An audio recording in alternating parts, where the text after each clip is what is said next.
Düşmanlar gülmesinler. Hile yava, hile yava, hileleşkendir balır. Kuşan kanatlarımız durmaz giderlerimiz. Hile yava, hile yava, hileleşkendir balır. Kuşan kanatlarımız durmaz giderlerimiz. Kuşan kanatlarımız durmaz giderlerimiz. Durmaz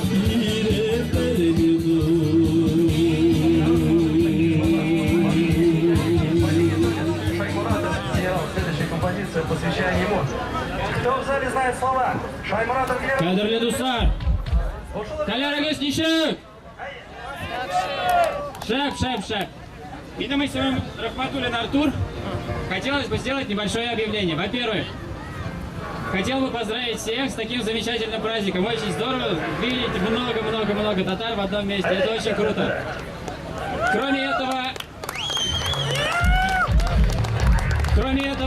11-12 августа мы будем проводить очень крутое мероприятие, информация о котором вы можете узнать из вот этих листовок. Очень и очень насыщенная программа. Хотите узнать подробности, заходите на сайт.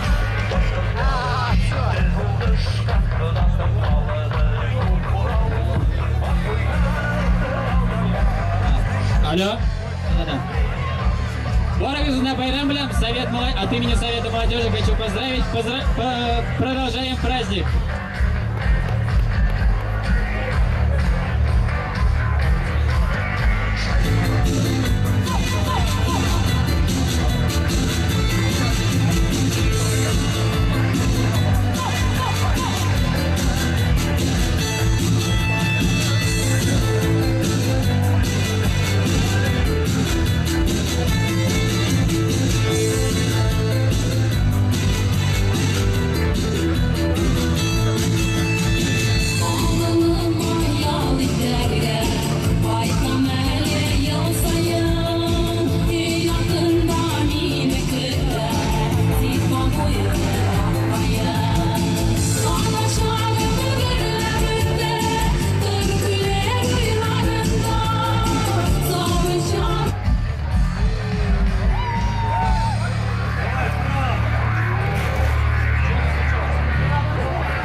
А что сейчас музыку?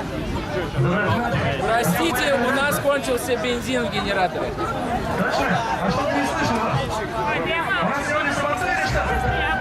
Москва! Ну, наверное, следующая песня вас немножко развеселит. Регги по-башкирски!